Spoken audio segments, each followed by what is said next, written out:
નમસ્તે વિદ્યાર્થી મિત્રો, આજે આપણે સેમિસ્ટર 5માં જે પેપર 314 છે તેમાં યુનિટ નંબર 3 બાયોસ્ટેટિસ્ટિક વિશેનો અભ્યાસ કરીશું. બાયોસ્ટેટિસ્ટિકમાં સૌપ્રથમ આપણે તેનો સિલેબસ જોઈ લઈએ કે આ યુનિટમાં શું શું છે એમ. તો યુનિટ નંબર 3માં પહેલું જે ટૉપિક જે છે તે મીન ડેવિએશન અને સ્ટાન્ડર્ડ ડેવિએશનની ડેફિનેશન, ત્યાર પછી તેની ગણતરી, તેના ગુણ અને દોષોનો અભ્યાસ કરવાનો છે. ત્યાર પછી જે બીજો ટૉપિક જે છે અહીંયા તેમાં વેરિયન્સ અને કોએફિશિયન્ટ ઓફ વેરિયન્સ અને સાથે સાથે સ્ટાન્ડર્ડ એરરનો અભ્યાસ કરવાનો છે. તેમાં પણ તેની ડેફિનેશન, તેની ગણતરી અને તેના ગુણ અને દોષનો અભ્યાસ કરવાનો છે. ત્યાર પછી ત્રીજો જે ટૉપિક જે છે તે સંભાવનાનો છે, પ્રોબેબિલિટી. તેમાં પણ તેની ડેફિનેશન, ત્યાર પછી તેમાં જે બે જુદી જુદી થિયરીઓ છે, એડિશન થિયરી અને મલ્ટિપ્લિકેશન થિયરીનો અભ્યાસ કરવાનો રહેશે. હવે જોઈએ પહેલો ટૉપિક, મીન ડેવિએશન એટલે કે સરેરાશ વિચલન. તો સરેરાશ વિચલન કે જેને મીન ડેવિએશન કહેવામાં આવે છે.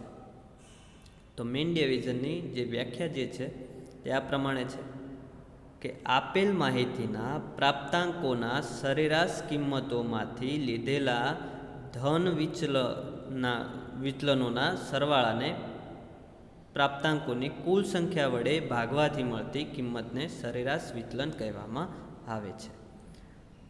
હવે પ્રાપ્તાંકો એટલે કે જે આપણને જે માહિતી આપેલી હોય, જે ડેટા આપેલા હોય, તેની જે કિંમત જે છે તેનો સરવાળો કરી અને તેમાંથી જે ધન વિચલનાંકો, જે પ્રાપ્તાંકો મળે છે તેને તેની કુલ સંખ્યા વડે ભાગવાથી જે કિંમત મળે તેને સરેરાશ વિચલન કહેવામાં આવે છે. સરેરાશ વિચલનને ડેલ્ટા વડે દર્શાવવામાં આવે છે. સરેરાશ વિચલનની ગણતરીમાં સરેરાશ કિંમત તરીકે મધ્યક, મધ્યસ્થ કે બહુલકનો ઉપયોગ કરી શકાય છે. આ સરેરાશ વિચલનની જે ગણતરી જે છે તેમાં સૌ પ્રથમ જે સરેરાશ કિંમત જે શોધવામાં આવે છે અને ત્યાર પછી સરેરાશ વિચલનની ગણતરી થાય છે. તો તે પહેલાં આપણે મધ્યક અથવા મધ્યસ્થ અથવા તો બહુલક શોધવો પડે છે અને ત્યાર પછી આ સરેરાશ વિચલનની ગણતરી થાય છે. ત્યાર પછી જે વ્યવહારમાં બહુલકનો ઉપયોગ સરેરાશ વિચલનની ગણતરીમાં થતો નથી. જે સામાન્ય રીતે જે ગણતરીઓ જે છે વ્યવહારુ, તેમાં જે સરેરાશ વિચલનની ગણતરી જે છે તે બહુલકનો ઉપયોગ કરીને થતો નથી. ગણતરીની સરળતા માટે વ્યવહારમાં મધ્યકથી શોધાયેલા સરેરાશ વિચલન શોધવામાં આવે છે. એટલે કે જે સામાન્ય રીતે જે ગણતરી થતી હોય છે તેની અંદર જે સરેરાશ મૂલ્ય જે છે તે મધ્યકથી શોધવામાં આવે છે અને આ જે મધ્યકથી જે સરેરાશ વિચલન શોધવામાં આવે છે તેને ડેલ્ટા એક્સ બાર વડે દર્શાવવામાં આવે છે. જે આપણે સરેરાશ વિચલનની જે ગણતરી જે કરવાની હોય છે તેમાં 3 જુદા જુદા પ્રકારના માહિતીઓ આપેલી હોય છે. તો તેમાં 3 પ્રકારની હોય છે: અવર્ગીકૃત માહિતી, ત્યારબાદ વર્ગીકૃત માહિતીની અંદર સતત આવૃત વિતરણની માહિતી અને અસતત આવૃત વિતરણની માહિતી. આમ કુલ 3 પ્રકારે માહિતી આપેલી હોય છે. તો તેમાં જે અવર્ગીકૃત માહિતીની જે માહિતી આપેલી હોય છે તેના માટે જે સરેરાશ વિચલન શોધવા માટેનું સૂત્ર જે અહીંયા આપણે જોઈ શકીએ છીએ કે સિગ્મા માનાંકમાં એક્સ આઈ માઇનસ એક્સ બાર ભાગ્યા એન, જ્યાં એન જે છે તે પ્રાપ્તાંકોની સંખ્યા છે. તો આ જે સૂત્ર જે છે તે અવર્ગીકૃત માહિતી માટેનું છે. ત્યાર પછી જે બીજું જે સૂત્ર જે છે કે ડેલ્ટા એક્સ બાર બરાબર sigma f into d x bar ભાગ્યા એન. અહીંયા જે એક્સ બાર એટલે કે જે મધ્ય કિંમત જે છે, મધ્યક જે છે તે શોધવા માટેનું સૂત્ર જે છે તે અહીંયા a plus sigma f into d ભાગ્યા એનનો ઉપયોગ થાય છે. આ જે સૂત્ર જે છે તે અસતત આવૃત વિતરણ માટેનો જે માહિતી આપેલી હોય છે તેના માટેનું આ સૂત્ર છે. ત્યાર પછી જે વર્ગીકૃત માહિતીમાં જે સતત આવૃત્તિ વિતરણની માહિતી જે આપેલી હોય છે તેના માટેનું સૂત્ર જે છે તે ડેલ્ટા એક્સ બાર બરાબર સિગ્મા એફ ડી એક્સ બાર અપોન એન. જે અહીંયા જે આપણે જોઈ શકીએ છીએ કે અસતતની અંદર જે સૂત્ર છે તે જ સૂત્ર અહીંયા સતતની અંદર પણ તે જ છે, પરંતુ જે અહીંયા મધ્ય કિંમત જે શોધીએ આપણે મધ્યક જે શોધીએ છીએ તે સૂત્ર થોડુંક અહીંયા બદલાય છે. તો જોઈએ કે એક્સ બાર બરાબર a plus sigma f d upon n ગુણ્યા આઈ, જે આઈ જે છે તે વર્ગની લંબાઈ જે છે. વચ્ચે જે કિંમતો આપણે જે ઉદાહરણ જોઈશું તેમાં તમને વધુ ખ્યાલ આવશે. તો આ જે ત્રણ સૂત્રો જે છે તેની મદદથી સરેરાશ વિચલનની ગણતરી કરી શકાય છે. હવે જોઈએ તેના ગુણ અને દોષો. તો સરેરાશ વિચલનના ગુણ જે છે તે આ પ્રમાણે છે કે તેની વ્યાખ્યા સ્પષ્ટ અને ચોક્કસ છે. સરેરાશ વિચલનની જે વ્યાખ્યા જે છે તે સ્પષ્ટ છે અને તે ચોક્કસ છે. તેને સમજવામાં સરળતા રહે છે. જે સરેરાશ વિચલન જે છે તેને સમજવામાં સરળ છે. ત્યારબાદ જે પ્રમાણિત વિચલન કરતાં તેની ગણતરી સહેલી છે. જે સ્ટાન્ડર્ડ ડેવિએશન જે પ્રમાણિત વિચલનને કહીએ તો તે સ્ટાન્ડર્ડ ડેવિએશન કરતાં આ સરેરાશ વિચલનની ગણતરી સહેલી છે. સરેરાશ વિચલનની ગણતરીમાં બધા જ પ્રાપ્તાંકોનો ઉપયોગ થાય છે. જે અહીંયા જે પ્રાપ્તાંકો એટલે કે જે મૂલ્યો આપેલા હોય છે તે બધા જ મૂલ્યોનો અહીં સરેરાશ વિચલનમાં ઉપયોગમાં લેવામાં આવે છે. તો આ થયા સરેરાશ વિચલનના ગુણ. હવે જોઈએ સરેરાશ વિચલનના દોષ. તો સરેરાશ વિચલનની જે ગણતરીમાં વિચલનોના ચિહ્નોની અવગણના કરવામાં આવે છે, જે ગાણિતિક રીતે તાર્કિક નથી. જે ચિહ્નો જે છે વિચલનોના તેનો અહીંયા અવગણના કરવામાં આવે છે, જે ગણિતની અંદર જે યોગ્ય હોતું નથી. તો આ તેનો એક દોષ છે. અને બીજો જે છે કે તે અન્ય બેઝિક પ્રક્રિયાઓ માટે અનુકૂળ નથી. આ જે અન્ય કોઈ જે પ્રક્રિયાઓ હોય છે, જે માહિતી હોય છે બેઝિક માહિતી, તેની ગણતરી માટે આ વિચલન અનુકૂળ નથી. તો આ થયા સરેરાશ વિચલનના ગુણ અને તેના દોષ. હવે આપણે જોઈએ તેના ઉદાહરણો. તો ઉદાહરણમાં પહેલું જોઈએ અવર્ગીકૃત માહિતીનો ઉદાહરણ. તો તેમાં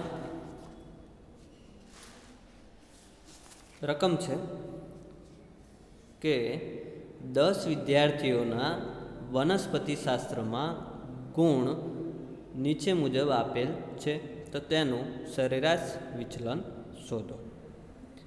તો અહીંયા જે માહિતી આપેલી જે છે તેને અવર્ગીકૃત માહિતી કહેવામાં આવે છે. તો તેમાં આપણે સરેરાશ વિચલન શોધવા માટે સૌ પ્રથમ તો મધ્યક એટલે કે એક્સ બાર શોધવો પડશે. તો એક્સ બાર શોધવા માટે સૌ પ્રથમ જે પણ રકમ આપણને આપેલી છે તેનો સરવાળો કરવામાં આવે છે. તો અહીંયા આપણે જોઈ શકીએ છીએ કે દરેક કિંમતનો અહીંયા સરવાળો કરતાં જે સરવાળો જે છે તે આપણને 472 મળે છે.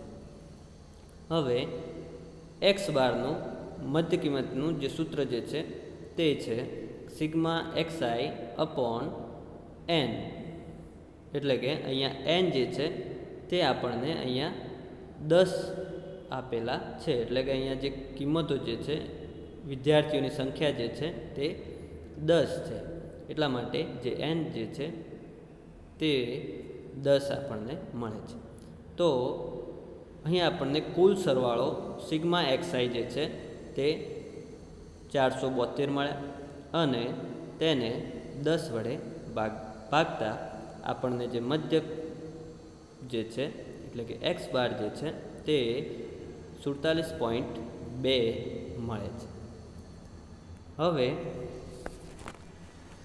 તેની ઉપરથી સરેરાશ વિચલન શોધીએ. તો અહીંયા આપણને ગુણ આપેલા છે અને તેની ઉપરથી આપણે ધન વિચલન શોધવાનું છે. તો તેના માટે આપણે માનાંકમાં એક્સઆઈ માઇનસ એક્સ બાર વડે દરેક કિંમતોનો ધન વિચલનાંક શોધવાનો છે. તો અહીંયા દરેક કિંમત જે છે તે ધન મળશે, કારણ કે અહીંયા માનાંકનો ઉપયોગ થયો છે તે માટે. તો અહીંયા તે રીતે આપણે દરેક જે ગુણ આપેલા છે તેનો ધન વિચલન શોધ્યો. ત્યારબાદ અહીંયા આપણે સૂત્ર જે છે તે જોઈએ. તો ડેલ્ટા એક્સ બાર બરાબર sigma માનાંકમાં XI minus x bar ભાગ્યા એન છે. તો હવે આ જે સિગ્મા એટલે કે કુલ સરવાળો કોનો, તો માનાંકમાં જે એક્સ આઈ માઇનસ એક્સ બાર જે અહીંયા આપણે શોધ્યો તેનો કુલ સરવાળો. તો તેનો કુલ સરવાળો જે છે તે આપણને 134 મળે છે. તો 134 ભાગ્યા 10 કરતાં જે આપણે સરેરાશ વિચલન જે મળે છે તે 13.4 મળે છે. તો આ જે છે તે અવર્ગીકૃત માહિતી માટે સરેરાશ વિચલન શોધ્યું. હવે જોઈએ બીજો ઉદાહરણ કે જે વર્ગીકૃત માહિતીમાં અસતત માહિતી જે હતી તેના માટે. તો તેમાં રકમ જે છે તે આ પ્રમાણે છે કે એક ખેતરમાં કપાસના 230 છોડ પર જે કેરીની સંખ્યાની માહિતી નીચે મુજબ છે. આ આવૃત્તિ વિતરણ માટે સરેરાશ વિચલન શોધો.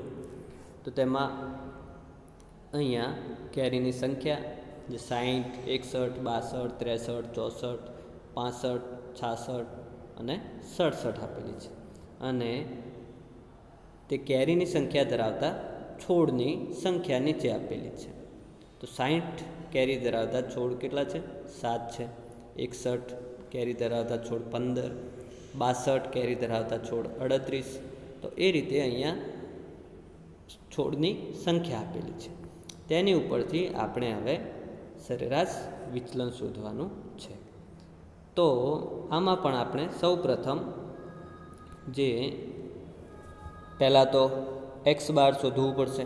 તો એક્સ બાર માટેનું જે સૂત્ર જે છે અવર્ગીકૃત માહિતી માટે વર્ગીકૃત માહિતીના અસતત માહિતી માટે.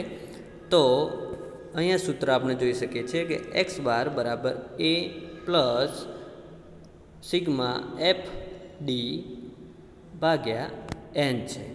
તો હવે આપણે જાણીએ છીએ કે જે આ મૂલ્યો જે છે તે આપણે સૌપ્રથમ તો શોધવા પડશે.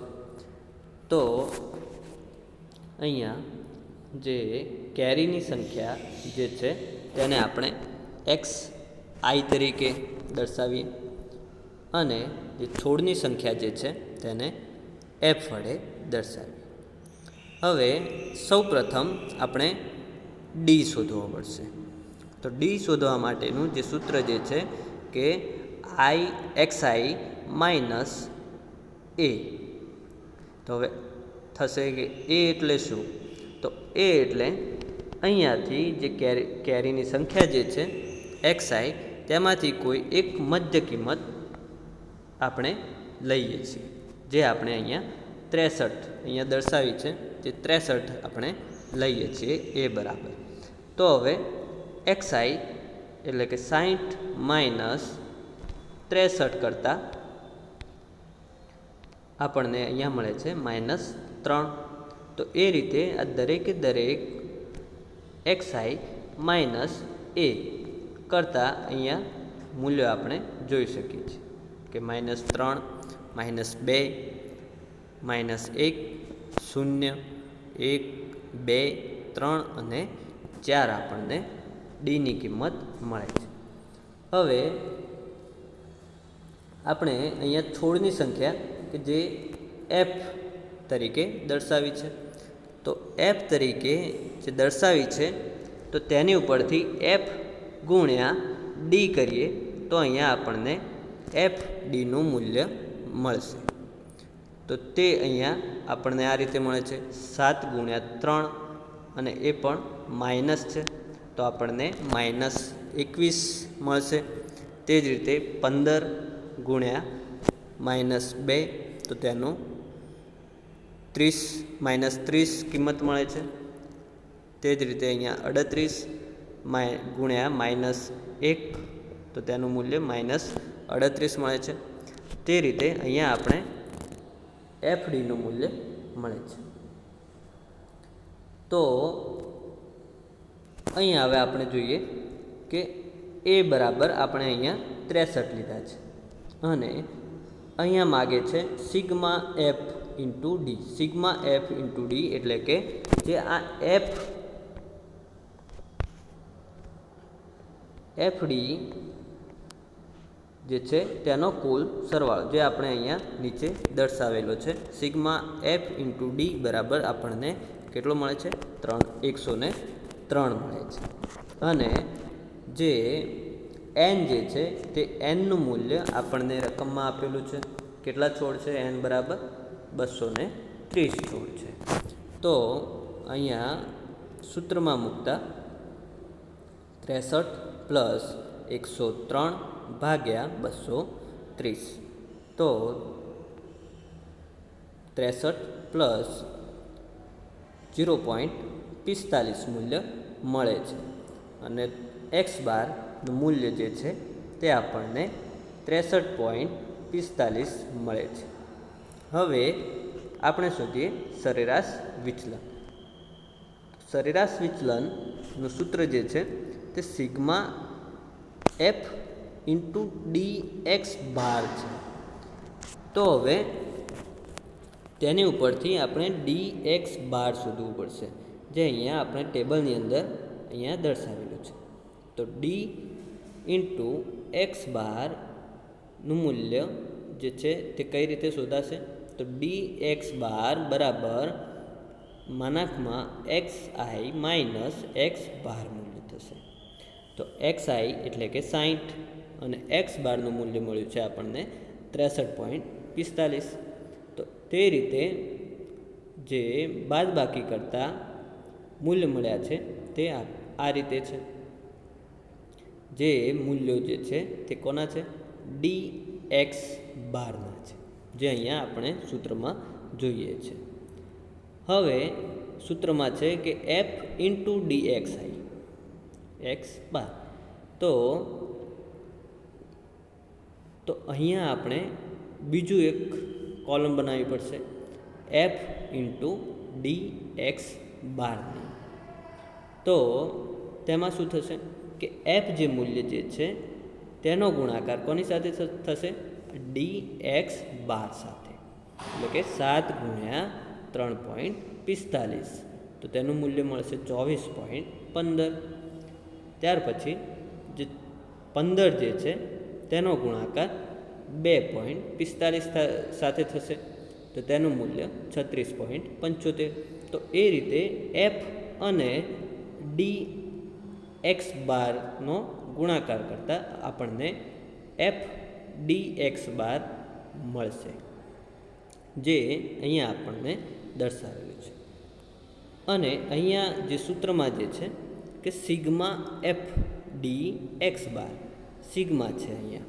તો સિગ્મા એટલે કે એફ DXનો કુલ સરવાળો, જે અહીંયા આપણે નીચે દર્શાવેલો છે. સિગ્મા એફ ઇન્ટુ DX બાર બરાબર આપણને મળે છે 280.10 મળે છે, જે આપણે અહીંયા સૂત્રમાં મૂકતા કે સિગ્મા એફ ઇન્ટુ DX બાર ભાગ્યા n. તો સિગ્મા એફ ઇન્ટુ DX બારનું મૂલ્ય જે છે તે 280 મળે છે, 80.10 મળે છે. તેને n એટલે કે 230 આપેલા છે, તો તેના વડે ભાગતા આપણને જે સરેરાશ વિચલન જે છે તે કેટલું મળશે? 1.22 મળે છે. તો આ થયું વર્ગીકૃત માહિતીમાં અસતત માહિતીનો ઉદાહરણ. હવે જોઈએ વર્ગીકૃતમાં જે સતત મૂલ્ય હતું તેનું ઉદાહરણ જોઈશું. તો તેની રકમ આ પ્રમાણે છે. નીચેની માહિતી પરથી સરેરાશ વિચલન શોધો. તો અહીંયા ગુણ આપેલા છે કે 10 થી 19 વચ્ચે કેટલા વિદ્યાર્થીઓ છે, 20 થી 29 ગુણ વચ્ચે કેટલા વિદ્યાર્થીઓ છે, 30 થી 39 ગુણ વચ્ચે કેટલા વિદ્યાર્થીઓ છે. તે રીતે 70 થી 79 સુધીના ગુણ આપેલા છે અને તેમાં વિદ્યાર્થીઓની સંખ્યા આપેલી છે, અને તેની ઉપરથી આપણે સરેરાશ વિચલન શોધવાનું છે. તો તેમાં આપણે ઉકેલ જોઈએ. તો તેના માટે પહેલાં તો આપણે તેનું સૂત્ર જોવું પડશે. તો સૌપ્રથમ તો આપણે શું શોધવું પડશે? x બાર શોધવું પડશે. તો x બાર શોધવા માટે જે અહીંયા આપણે જોઈ શકીએ છીએ કે અહીંયા 10 થી 19 બતાવ્યા છે. તો તેની વચ્ચેનો જે વર્ગની લંબાઈ જે છે તે આપણે શોધવી પડશે. એટલે કે 10 થી 19 એટલે કુલ કેટલા થશે ગુણ? 10 ગુણ થશે. તો તેમની જે વર્ગની લંબાઈ જે છે તે 10 થશે. તે જ રીતે અહીંયા 20 થી 29 આપણે જોઈશું કે 70 થી 79 સુધીનું કોઈ પણની અંદર જોઈશું તો તેની જે વર્ગની લંબાઈ જે છે તે 10 છે. તો તે I શોધી લીધા. ત્યારબાદ આપણે એનું મૂલ્ય ધારીશું અને સિગ્મા એફ ડી ભાગ્યા n. આ રીતે આપણને x બારનું મૂલ્ય મળે છે. તો હવે સૌ પ્રથમ ટેબલની અંદર ગુણ આપેલા છે, ત્યારબાદ વિદ્યાર્થીની સંખ્યા આપેલી છે જેને આપણે f વડે દર્શાવી. હવે આપણે અહીંયા મધ્ય કિંમત શોધવી પડશે. મધ્ય કિંમત શોધીશું તો જ આપણને એનું મૂલ્ય મળે છે, અને તેને આપણે x વડે દર્શાવીશું.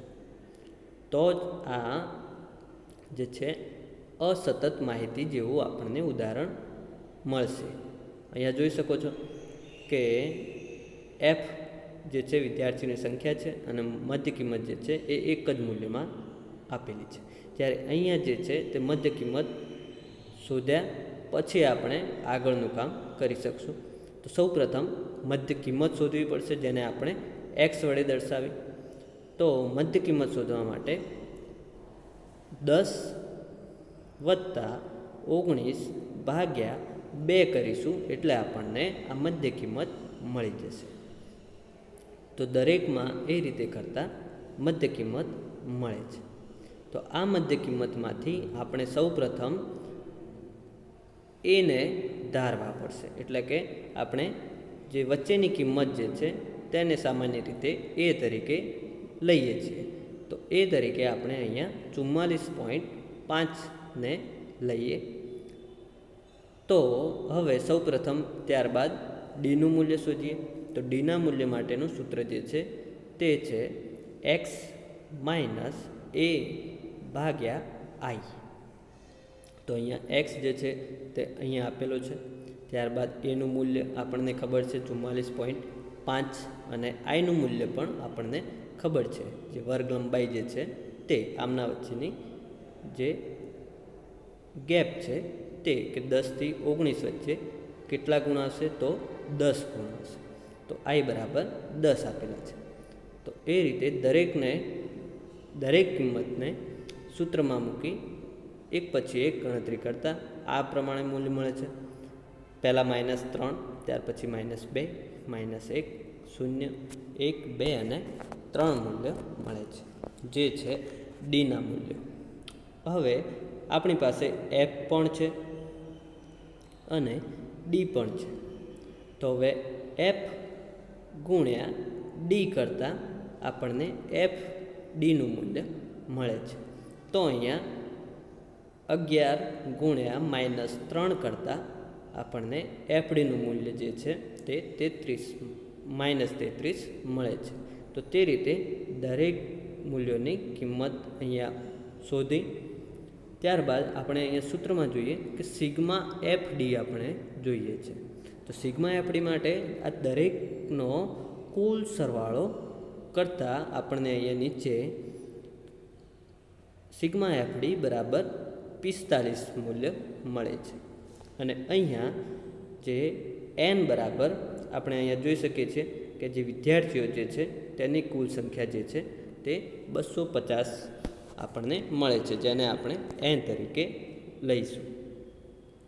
હવે આ મૂલ્યોને આપણે એક્સ બારના સૂત્રમાં મૂકતા. તો એ બરાબર આપણે જાણીએ છીએ 44.5 પ્લસ જે સિગ્મા એફડીનું મૂલ્ય જે છે તે આપણે અહીંયા શોધ્યું, સિગ્મા એફડી 45 અને એન બરાબર કેટલા છે? 250 છે. અને ગુણ્યા આઈ એટલે કે 10. તો તે રીતે આપણને 450 ભાગ્યા 250 મળે છે અને તેનું જે મૂલ્ય જે છે તે 1.8 મળે છે, જેનો સરવાળો 44.5 સાથે કરતાં એક્સ બારનું મૂલ્ય જે છે તે કેટલું મળશે? 46.3 મળે છે. હવે આ થઈ મધ્યક. હવે જોઈશું સરેરાશ વિચલન. તો સરેરાશ વિચલન શોધવા માટેનું સૂત્ર જે છે તે ડેલ્ટા એક્સ બાર બરાબર sigma f into d x bar ભાગ્યા એન છે. તો હવે આપણે એફનું મૂલ્ય આપણે જાણીએ છીએ. ત્યારબાદ ડીનું મૂલ્ય આપણે ડીએક્સનું મૂલ્ય આપણે હવે શોધવું પડશે. એન આપણે જાણીએ છીએ 250 છે. તો હવે ડી એક્સ બાર શોધવા માટે અહીંયા જે સૂત્ર જે છે કે એક્સ માઇનસ એક્સ બાર, આ એક્સ જે છે તેને એક્સ બાર જે આપણને અહીંયા 46.3 મળ્યું છે તેમાંથી બાદ કરતાં અહીંયા આપણને ડીએક્સ બાર મળે છે. તો અહીંયા માનાંક હોવાના કારણે અહીંયા જે ઋણ ચિહ્નો જે આવશે તે પણ ધન થઈ જશે. તો તે રીતે ડી એક્સ બારનું અહીંયા મૂલ્યો મળ્યા છે. હવે આપણે જોઈએ છે એફ ઇન્ટુ ડી એક્સ બાર. તો એફ ઇન્ટુ ડી એક્સ બાર એટલે કે આ ડી એક્સ બારનો ગુણાકાર જે છે તે એફના મૂલ્યો સાથે કરતાં આપણને એફ ડીએક્સ બાર મળે છે. તો અહીંયા એફ એટલે 11 ગુણ્યા 31.8 કરતાં આપણને 349.8 મૂલ્ય મળે છે. તે જ રીતે અહીંયા 23 ગુણ્યા 21.8 કરતાં આપણને 501.4 મળે છે.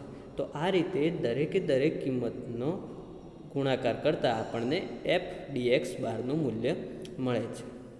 અને અહીંયા સૂત્રમાં છે કે સિગ્મા એફ ડીએક્સ બાર.